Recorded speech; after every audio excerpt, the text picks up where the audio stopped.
처럼 작은 불꽃이 우리들의 모든 어두움과 추위를 다 몰아낼 줄로 믿습니다. 사도신경에 이제 말씀을 나누고 있는데요. 사실은 올해 안에 이 사도신경을 다 끝내려고 했지만 11월에 다니엘 기도회가 끼어 있어서 이제 어떻게 할까 좀 고민이 되었습니다. 축약해서 끝낼까 아니면 올해가 조금 지나더라도 사도신경의 의미를 함께 나눌까 좀 더 진행을 할까 좀 고민이 되었었는데요. 그래도 올해가 조금 지나더라도 이 사도신경의 의미를 더 자세히 나누고 가는 것이 더 좋지 않을까라는 생각이 들어서 올해가 조금 지나더라도 마지막까지 사도신경의 의미를 함께 살펴보려고 합니다. 괜찮으시겠죠? 네. 그런 의미에서 우리 함께 사도신경을 한번 암송해 보도록 하겠습니다. 나는 전능하신 아버지 하나님 천지의 창조주를 믿습니다. 나는 그의 유일하신 아들 우리 주 예수 그리스도를 믿습니다. 그는 성령으로 잉태되어 동정녀 마리아에게서 나시고 본디오 빌라도에게 고난을 받아 십자가에 못 박혀 죽으시고 장사된 지 사흘 만에 죽은 자 가운데서 다시 살아나셨으며 하늘에 오르시어 전능하신 아버지 하나님 우편에 앉아 계시다가 거기로부터 살아있는 자와 죽은 자를 심판하러 오십니다. 나는 성령을 믿으며 거룩한 공교회와 성도의 교제와 죄를 용서받는 것과 몸의 부활과 영생을 믿습니다. 아멘. 사도신경은 삼위일체의 구조를 따라서 성부 하나님, 성자 예수님, 보혜사 성령님이라고 하는 세 분 하나님에 대한 고백을 먼저 진술한 다음에 교회와 죄사함과 영생에 대해서 이야기하고 있음을 보게 됩니다. 지난번에도 제가 말씀드린 적이 있지만 우리 기독교에서 믿는 하나님은 단순한 유일신이 아니라 바로 삼위일체 하나님이라는 사실을 말씀드렸습니다. 그래서 유대교라든가 이슬람교 같은 다른 유일신 종교에서는 우리 기독교를 가리켜서 너네는 유일하신 하나님을 믿는 유일신 종교가 아니라 삼신을 믿는 삼신론자들이다, 다신교를 믿는 사람들이다 라고 공격하기도 한다라는 말씀을 드린 적이 있습니다. 그러나 우리는 분명하게 유일하신 한 분의 하나님을 우리의 유일한 신앙의 대상으로 믿고 고백합니다. 그리고 그 하나님은 성부, 성자, 성령의 세 분의 인격을 가지고 계시지만 하나님으로서의 본질과 뜻과 능력에 있어서는 온전한 한 분이시기 때문에 우리는 세 분이시지만 동시에 한 분이신 삼위일체 하나님을 믿고 고백합니다. 믿으십니까? 이 삼위일체는 기독교 신앙이 아주 독특한 신비이기 때문에 이걸 믿음으로 받아들여야 되는 영역이지 이것을 인간의 어떤 이해로는 도저히 이해할 수도 없고 이 세상에 있는 어떤 것으로도 이 삼위일체를 비유할 수 있는 것은 없다라는 사실을 우리가 먼저 알 필요가 있습니다. 그래서 지난 시간 우리는 우리의 신앙의 가장 중심이 되는 예수 그리스도에 대해서 함께 말씀을 나누었습니다. 우리가 사도신경을 보면 성부 하나님에 대한 고백이 나오고 바로 이어서 나오는 대부분의 내용이 바로 예수 그리스도의 구원 사역에 대해서 고백하고 진술하는 내용으로 이루어져 있죠. 그리고 성령님에 대한 내용은 나는 성령을 믿으며라는 아주 짤막한 한 토막의 구절로 표현되고 있습니다. 왜 사도신경은 예수님에 대해서 이렇게 장황하게 이야기하면서 성령 하나님에 대해서는 이렇게 딱 한 줄로만 이야기를 하는 걸까요? 성령 하나님이 예수님보다 비중이 덜한 하나님이라서 그렇게 얘기하는 걸까요? 만일에 그거에 대해서 예라고 하면 바로 이단으로 가는 직행열차를 타는 거라고 보시면 됩니다. 앞서 말씀드린 것처럼 성령 하나님은 성부 하나님과 성자 예수님과 함께 동일한 권위와 능력을 가지신 하나님이십니다. 다만 사도신경이 작성될 당시에 초대교회의 가장 중심적이고 중요한 신학적이고 교리적인 문제가 예수 그리스도의 신성과 인성에 관한 문제였기 때문에 이 문제를 매듭 지으려고 예수님에 대한 고백이 길게 들어간 것이죠. 그리고 기독교가 이 구약의 유대교로부터 분리가 되면서 구약의 유대교와 신약의 기독교가 결정적으로 다른 지점이 바로 하나님의 아들 예수 그리스도를 신으로 인정하느냐 안 하느냐는 문제였기 때문에 이렇게 예수님에 대한 진술이 길어지게 된 것입니다. 그렇다면 성령님은 언제 처음 성경에 등장할까요? 우리가 성경에서 성령님의 역사를 이야기할 때 가장 대표적인 장으로 이야기하는 게 사도행전 2장에 나오는 성령 강림 사건을 이야기를 합니다. 성령님이 강림하시고 사도들과 제자들이 성령의 충만함을 따라 다른 나라의 언어로 이야기를 하면서 교회가 생기게 되고 본격적으로 복음이 온 세계에 퍼지는 역사가 이루어지게 되었죠. 그러면 성령님은 구약 성경, 구약 역사 내내, 그리고 복음서 신약에 와서도 복음서 내내 침묵하고 가만히 계시다가 사도행전 2장에 갑자기 툭 하고 튀어나오신 걸까요? 그렇지 않습니다. 성령님은 천지 창조 때부터 성부 하나님과 성자 예수님과 함께 계셨음을 우리는 보게 됩니다. 이러한 사실을 창세기 1장 2절에서는 이렇게 말씀하고 있는데요. 땅이 혼돈하고 공허하며 흑암이 깊음 위에 있고 하나님의 영은 수면 위에 운행하시니라 라고 표현하고 있습니다. 여기서 말씀하고 있는 하나님의 영이 바로 성령님을 의미합니다. 이렇게 하나님의 영은 그 옛날 성부 하나님이 이 우주 만물을 창조하실 때부터 함께 하셨고 태초 이전부터 성부 하나님과 성자 예수님과 함께 하셨던 영원한 삼위의 하나님이 되십니다. 당연히 아담과 하와가 하나님과 함께 에덴 동산을 일구어 나갈 때도 함께 하셨다라는 사실을 우리가 알 수 있죠. 그런데 그 이후에 어떤 일이 벌어집니까? 아담과 하와가 선악과를 먹음으로 인해서 하나님을 떠나 스스로 인생과 이 세상의 주인 노릇하려고 하는 일들이 벌어지게 됩니다. 결국 그들은 선악과를 따먹은 대가로 스스로 하나님이 되기는커녕 사망과 죄악의 종노릇을 하다가 허무하게 흙으로 돌아가 버리는 일들이 벌어지게 됩니다. 이러한 죄의 비극은 아담과 하와 두 사람에게만 일어나는 일이 아니라 꼬리에 꼬리를 물고 이어지게 됩니다. 바로 가인이 아벨을 죽이는 사건이 벌어지죠. 그 이후에 가인은 하나님께 회개하고 돌아오는 것이 아니라 어떻게 합니까? 하나님을 떠나서 롯이라고 하는 성읍을 쌓고 계속해서 죄악의 후손들을 낳는 그러한 비극들이 벌어지게 됩니다. 이렇게 하나님을 떠난 죄악의 후손들이 번성하는 모습을 보면서 창세기 6장을 보게 되면 어떤 일이 벌어지느냐? 바로 경건한 셋의 후손과 가인의 후손들이 섞이게 되는 일들이 벌어지게 됩니다. 창세기 6장 2절에선 이렇게 기록하고 있는데요. 하나님의 아들들이 사람의 딸들의 아름다움을 보고 자기들이 좋아하는 모든 여자를 아내로 삼는지라 라고 말입니다. 맑은 물 위에 잉크 몇 방울만 떨어져도 어떻게 됩니까? 금방 모든 물이 검게 변하게 되고 말죠.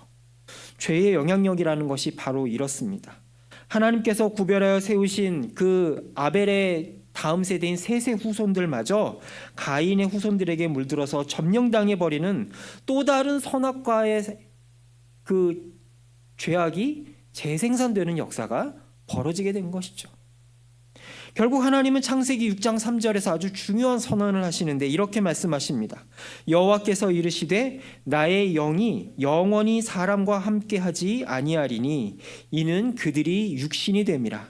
그러나 그들의 날은 120년이 되리라 하시니라 라고 선언하십니다.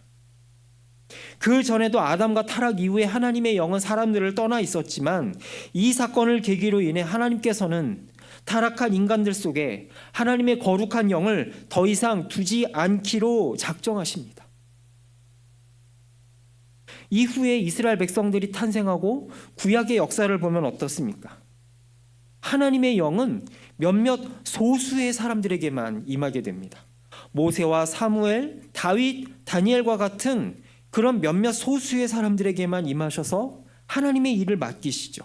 그리고 그 일이 끝나거나 아니면 그 하나님의 영을 받아서 하나님의 소명을 맡은 사람들이 하나님의 뜻을 거슬려서 죄악 가운데 거하면 하나님의 영을 거두어 버리시는 일들이 벌어지게 됩니다. 그 대표적인 사건이 바로 에스겔서에 나오는 하나님의 영이 하나님의 성전에서 떠나버리는 사건이 벌어지게 되죠. 타락한 이스라엘 성전을 하나님께서 떠나가 버리시니까 그 이스라엘 성전은, 예루살렘 성전은 속빈 강정처럼 되어버리고 결국에는 바벨론의 침략을 받아서 속절없이 멸망할 수밖에 없는 일들이 벌어지게 됩니다. 그래서 다윗이 시편 51편의 11절에서 울면서 뭐라고 노래합니까? 나를 주 앞에서 쫓아내지 마시며 주의 성령을 내게서 거두지 마소서라고 호소하고 부르짖는 이유가 바로 여기에 있는 것입니다. 시편 51편이 어떤 배경을 하고 있는 시편입니까? 다윗이 바세바를 범하고 그것도 모자라서 원래 남편이었던 우리아를 죽이는 살인죄를 범하게 되죠. 그러니까 이 자기의 모습을 보니까 그 자기의 앞선 사울 왕이 생각이 났던 것입니다. 그는 자기 앞에 사울 왕이 어떻게 비참하게 그의 인생을 마치는지 자기의 두 눈으로 똑똑히 보았던 사람입니다. 이스라엘과 블레셋의 전쟁에서 요나단과 사울 모두 어떻게 됩니까? 전쟁터에서 비참한 최후를 맞게 되죠. 그러나 그 둘 사이에는 결정적인 차이가 있었습니다. 요나단은 비록 전쟁에서 적군에 의해서 죽임을 당하지만 그는 하나님의 뜻을 알고 순종했으며 자신의 왕좌를 기꺼이 포기했던 사람입니다. 그랬기 때문에 비록 전쟁터에서 죽임을 당하더라도 그는 하나님께 순종했던 그 하나님의 뜻을 알고 있었던 사람으로서 하나님께 상급을 받을 것이라는 사실을 다윗은 알고 있었죠. 그러나 사울은 어떻습니까? 사울은 하나님으로부터 버림받은 채 영원한 어둠 속으로 빠져들어가고 말았습니다. 그것이 바로 요나단과 사울의 결정적인 차이였습니다. 그런데 정작 다윗이 그 끔찍한 죄를 저지르고 보니까 자기를 그토록 괴롭혔던 사울 왕과 전혀 다를 바 없는 존재이다라는 사실을 깨닫게 된 것입니다. 이 사실을 깨달은 다윗은 하나님 앞에 회개하면서 내가 어떠한 대가를 치러도 좋으니 제발 하나님의 영을 내게서 거두지 말아달라고 울며 간구했던 것입니다. 그래서 그는 나중에 요나단의 자신의 아들에게 압살롬에게 쫓김을 당하면서도 그 모든 징계를 달게 받으며 묵묵히 참을 수 있었던 이유, 그것은 어디에 있었을까요? 내가 왕위에 있던 목동이 자리에 다시 쫓겨나던 하나님이 내 안에 하나님의 영을 거두어 가시지만 않는다면 나는 그 어떤 것이라도 상관없다라는 그 믿음이 있었기 때문입니다. 이렇게 구약의 모든 인물들은 하나님의 영의 제한적인 임재와 제한적인 충만을 경험할 수밖에 없는 그런 한계 속에 살아갔던 사람들이었습니다. 그럼 오늘 우리가 함께 읽은 복음서에 나타난 제자들은 어떨까요? 제자들은 구약의 인물들과 또 다른 문제에 부딪히고 있었습니다. 그것은 바로 예수님의 부재 상태였습니다. 예수님이 제자들과 마지막 식사를 나누는 자리에서 예수님은 제자들에게 이제 곧 있으면 내가 이 세상을 떠나게 될 것이다 라고 말씀하십니다. 당연히 제자들은 놀랄 수밖에 없었죠. 우리는 예수님 한 분만 보고 3년 동안 달려왔는데 이제 와서 우리를 떠나신다고 한다면 우린 누구를 붙들고 살라는 말입니까? 라는 한탄이 당연히 제자들 입에서 나올 수밖에 없었을 것입니다. 그러자 예수님은 오늘 본문 16절과 18절에서 이렇게 말씀하십니다. 내가 아버지께 구하겠으니 그가 또 다른 보혜사를 너희에게 주사 영원토록 너희와 함께 있게 하리니 내가 너희를 고아와 같이 버려두지 아니하고 너희에게로 오리라 라고 말씀하십니다. 예수님은 이제 곧 십자가에 못 박혀 돌아가시고 부활하실 것입니다. 그리고 하늘로 올라가서 성부 하나님 우편에 앉으셔서 재림의 날까지 영광 가운데 모든 세상을 성부 하나님 옆에서 통치하실 것입니다. 이것이 바로 우리가 지난 시간까지 함께 고백했던 사도신경의 내용입니다. 자, 그렇다면 여러분, 이 고백에 의하면 성부, 성자, 성령의 제2위의 성자 하나님은, 성자 예수님은 지금 어디에 계신 겁니까? 하늘 보자 성부 하나님 우편에 계신 것이죠. 그리고 그 예수님은 마지막 날 재림의 때에 다시 이 땅에 오신다고 말씀하셨습니다. 그럼 하늘 높은 곳에 계신 예수님이 어떻게 제자들을 고아처럼 내버려 두지 않고 내가 너희와 영원히 함께하고 다시 너희에게로 돌아오리라고 말씀하시는 걸까요? 바로 또 다른 보혜사 성령 하나님을 보내주셔서 우리로 하여금 비록 육신으로는 예수님과 떨어져 있지만 영원한 하나님의 임재 가운데 살아갈 수 있도록 도와주시겠다라고 주님은 약속해 주고 계신 것입니다. 이 성령님의 임재와 관련해서 예수님은 아주 중요한 두 가지 말씀을 하십니다. 오늘 보면 17절에서 예수님은 이렇게 말씀하시는데요. 그는 진리의 영이라 세상이 능히 그를 받지 못하나니 이는 그를 보지도 못하고 알지도 못함이라. 그러나 너희는 그를 아나니 그는 너희와 함께 거하시며 또 너희 속에 계시겠음이라 라고 말씀하시죠. 예수님은 성령님을 가리켜서 진리의 영이라고 말씀하시면서 동시에 이 세상은 그 진리의 성령을 알지도 못하고 보지도 못할 것이며 이해할 수도 없다. 그러나 너희들만, 바로 예수님 앞에 있는 제자들만 그 성령님의 존재와 임재와 활동을 깨달을 것이다 라고 말씀합니다. 왜 세상은 성령님을 알 수 없는 걸까요? 왜 예수님은 이 세상이 그 성령님의 존재를 알 수 없고 그분이 하시는 일을 이해할 수 없을 것이다 라고 선언하실까요?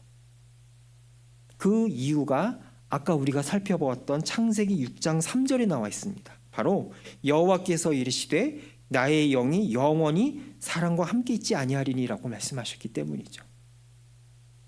타락한 세상과 인간을 떠난 이 하나님의 영은 다시 한번 우리 안에 회복되게 되는데 그 회복의 역사는 아무에게나 내라는 것이 아니라는 사실입니다. 인간을 떠나갔던 하나님의 영이 다시 회복되고 우리 안에 거하시는데 그 역사는 누구에게만 일어나게 될 것이라고 말씀하십니까? 바로 예수 그리스도를 구세주로 영접하는 새로운 하나님의 백성들에게만 주시는 하나님의 선물이라고 주님은 말씀하십니다. 그러니 세상은 그 성령님의 역사를 이해할 수도 없고 알 수도 없는 것이죠.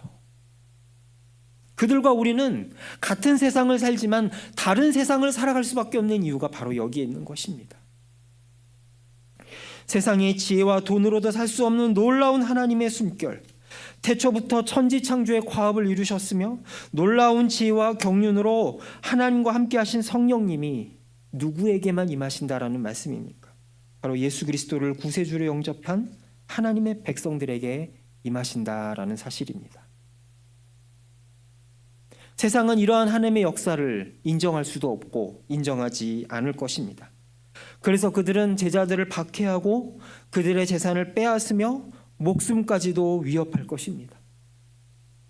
오늘날 우리가 살아가는 21세기의 대한민국은 그런 일은 없겠지만 오늘 우리가 하나님을 위해서 헌신하고 주의 복음을 위해서 내가 가진 것을 희생하는 모든 것들을 세상 사람들은 알지도 못하고 이해할 수도 없으며 비웃고 조롱하고 박해하는 이유가 바로 여기에 있는 것이죠.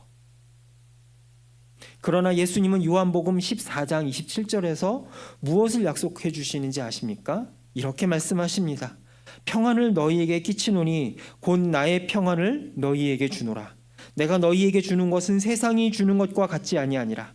너희는 마음에 근심하지도 말고 두려워하지도 말라라고 말씀해 주고 계십니다. 이와 더불어서 예수님은 요한복음 14장 16절에서 아주 중요한 또 한 가지의 말씀을 하십니다. 하나님의 영이 당신의 백성, 예수 그리스도를 영접한 하나님의 백성 안에 한번 머물게 되면 그 성령님께서는 그 하나님의 백성을 떠나실까요? 안 떠나실까요? 떠나실까요? 안 떠나실까요? 안 떠나시죠? 왜 안 떠나실까요? 바로 하나님의 오늘 말씀에서 내가 너희와 영원히 함께하겠다고 약속하셨기 때문입니다. 과거의 이스라엘 백성들은 죄를 범하고 하나님의 뜻을 어길 때마다 하나님의 영이 자기를 떠나지 않을까 두려움에 떨었습니다. 실제로 우리는 구약에서 그런 사례를 많이 보게 되지요. 우리가 지난번에 살펴봤던 사사기의 삼손은 어떻습니까? 나실인으로 구별되었음에도 불구하고 자신의 신분과 사명을 잊고 방종에 치달은 결과 어떻게 됐습니까? 눈이 뽑히는 비참한 일을 겪게 되었죠. 아까 말씀드렸던 사울은 어떻습니까? 하나님의 영이 임하셔서 한번 안수받고 하나님의 왕으로, 하나님이 기름 부어 세우신 왕으로 임명받았지만 그가 하나님을 떠나서 자기 멋대로 살아갈 때에 결국 하나님께서는 그의 영을 그에게서 떠나버리고 말았습니다. 하나님의 영이 그 사람 안에 거하시는 조건이 그 사람의 잘잘못에 달려 있었다라고 하는 사실이죠. 그런데 예수님은 이제 신약의 시대를 열게 되는 성령님께서 우리 안에 오시는데 우리의 잘잘못에 상관없이 우리와 영원히 함께 하시겠다라고 주님은 약속하십니다. 어떻게 이렇게 놀라운 일들이 벌어졌을까요? 구약의 시대에는 우리가 정말 아무리 훌륭한 하나님의 백성이라도 하나님의 뜻을 거역하고 자기 멋대로 살면 그 하나님의 영이 가차없이 떠나버렸는데, 신약의 시대에 오면서 예수님은 내가 한번 너희에게 들어간 이상 그 하나님의 영이 너희를 영원히 떠나지 않겠다라고 말씀하십니다. 어떻게 그런 일들이 가능하게 될까요? 성령님의 오심과 내주하심, 그리고 우리와 함께하는 이 모든 놀라운 성령님의 역사가 우리의 잘잘못에 근거한 것이 아니라 바로 예수 그리스도의 십자가의 희생에 근거해서 일어난 일이기 때문임을 믿음으로 받아들일 수 있기를 소망합니다. 성령님께서 이 땅에 오신 사건은, 그리고 우리 안에 머문 사건은 우리가 하나님의 말씀을 잘 지켜서도 아니고, 우리가 우리 자신을 쳐서 복종해서도 아니고, 우리가 목이 쉬도록 성령님의 임재를 간구해서가 아니라 오직 누구의 공로로 인해서 가능하다라는 것입니까? 예수 그리스도의 십자가의 공로로 인하여서 성령님이 우리에게 오시게 되었다라는 것입니다. 예수님의 십자가의 능력은 이 세상 어떠한 죄와 공포와 불의도 이기는 하나님의 능력이 되는 줄로 믿습니다.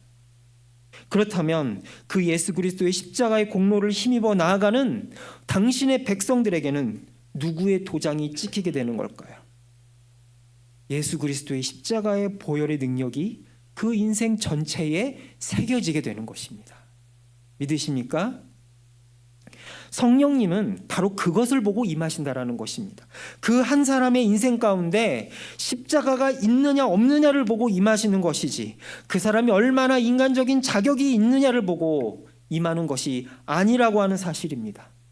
그렇기 때문에 우리는 얼마든지 믿음으로 성령 충만을 구하면 주신다라는 약속을 믿고 담대하게 하나님 앞에 구할 수 있게 된 것입니다. 물론 우리가 성령의 충만함을 받기 위해 열심히 기도하고 말씀을 많이 보고 그 안에 거해야 하는 것은 당연한 일입니다. 그러나 그 모든 일들이 가능하게 된 근본 첫 문을 열어 젖힌 그 원인이 어디에 있느냐라는 것이죠. 이러한 사실을 사도 바울은 에베소 1장 13절과 14절에서 이렇게 말씀합니다. 새 한글 성경 번역으로 저와 여러분이 함께 13절과 14절을 읽겠습니다. 여러분 자신들도 그리스도 안에서 진리의 말씀, 곧 여러분의 구원을 위한 복음을 들었습니다. 또한 여러분이 그분을 믿었을 때에 하나님은 여러분에게 확인 도장을 찍어주셨습니다. 약속하신 성령님을 보내심으로써요.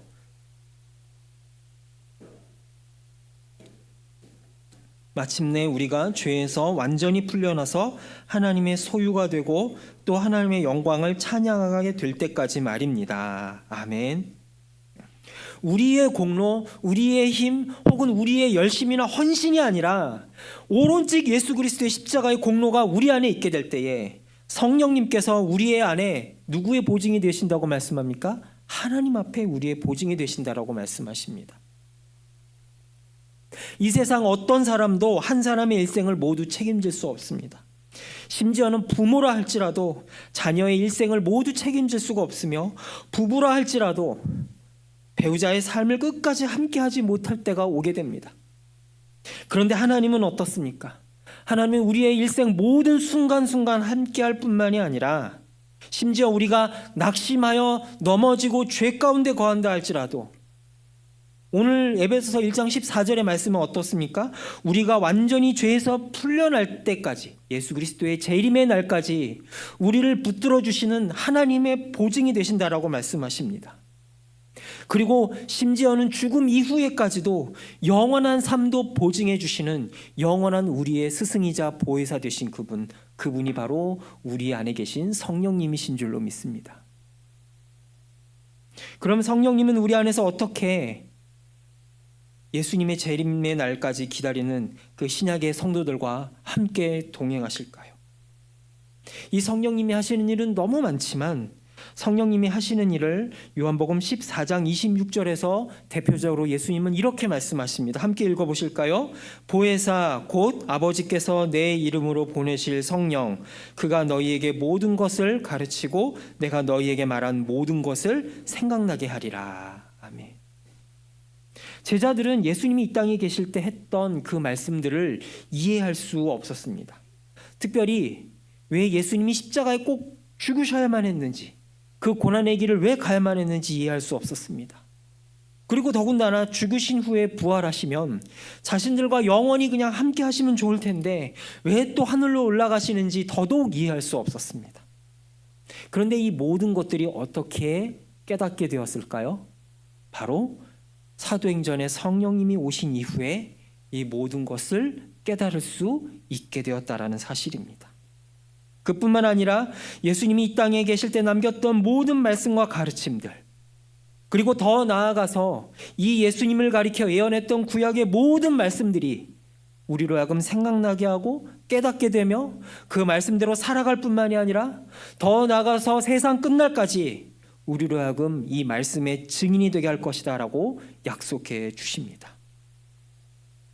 이 모든 것들이 단지 2000년 전에 제자들에게만 주신 말씀일까요? 그렇지 않습니다. 제자들의 뒤를 이어서 사도들의 직분과 사명을 이어받은 우리 모두는 성령의 충만함을 받아 제자들처럼 말씀을 내 안에 새기고 묵상하고 그리고 더 나아가 이웃에게 전해야 될 의무가 있는 자들입니다. 이것은 권고사항이 아니라 의무라는 사실이죠. 이러한 사실을 예수님은 하늘로 올라가시면서 사도행전 1장 8절에 이렇게 말씀하셨습니다. 오직 성령이 너희에게 임하시면 너희가 권능을 받고 예루살렘과 온 유대와 사마리아와 땅 끝까지 이르러 내 증인이 되리라 라고 말씀하십니다. 이 약속대로 2000년 전 마가의 다락방에 성령이 이 땅에 임하셨고 막혔던 하나님과 인간의 모든 소통의 창구가 열리게 되는 역사가 일어났습니다. 이 성령님을 간구함으로써 이 성령님으로 충만하게 되는 역사가 우리 모두에게 일어나기를 소망합니다. 그렇게 할 때 성령님께서는 2000년 전에 이 땅에서 예수님이 하셨던 일들을 오늘 우리를 통해서 계속해서 이루어 나가실 줄로 믿습니다. 이 시간 함께 기도하며 나아가기를 소망합니다. 예수님은 십자가로 우리의 죄를 씻으시고 부활을 통해 사망 권세를 이기실 뿐만이 아니라 성령님을 보내심으로써 이 땅에서도 하나님과 동행하며 살아갈 수 있는 길을 열어주셨습니다. 지금도 예수님은 구하는 자에게 가장 좋은 것 바로 성령으로 우리를 채워주신다라고 말씀하십니다. 이 시간 성령께서 우리에게 충만하게 임하사 우리로 하여금 죄를 이기고 예수님께서 2000년 전에 이 땅에 하신 일들을 우리도 이뤄나가는 놀라운 사도적인 삶, 증인의 삶을 살아가게 달라고 함께 합심하여 기도하겠습니다. 기도합니다.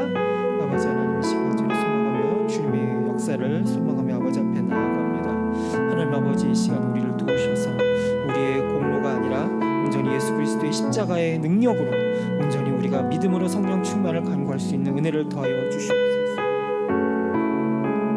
하나님 아버지, 이 시간 간절히 소망하며 기도합니다. 아버지 하나님, 이 시간 우리의 모든 잣대를 내려놓고 하나님께서 우리를 다스려 주시고 아버지 하나님 믿음으로 다시 한번 우리를 충만하게 하여 주시옵소서. 그럴 때 아버지 하나님, 우리의 삶이 단순히 인간의 삶이 아니라 아버지 하나님, 하나님의 영이 우리 안에 가득 거하는 삶, 바로 예수께서 이 땅 가운데 임하셔서 하셨던 놀라운 하나님의 일들을 우리를 통해서 이루어 줄 줄로 믿사오니 주여 함께하여 주시옵소서. 뿐만 아니라 우리를 통하여서 아버지 하나님 놀라운 하나님의 아버지 새 생명의 역사가 우리를 통해 일어날 수 있도록 주여 인도하여 주시옵소서.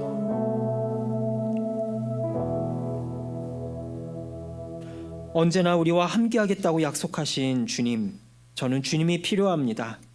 제가 저의 삶을 다스려왔고 그 결과로 죄를 지었음을 고백합니다. 예수 그리스도께서 십자가에서 죽으심으로 모든 죄를 용서해 주셨음을 믿음으로 고백합니다. 또한 주님께서 성령 충만 받으라고 명령하시고 믿음으로 구하면 주시겠다고 약속하신 그 말씀대로 저를 성령으로 충만하게 하옵소서. 성령께서 제 삶의 중심을 취하여 주시고 저를 다스리심을 감사드리며 예수 그리스도의 이름으로 기도합니다. 아멘.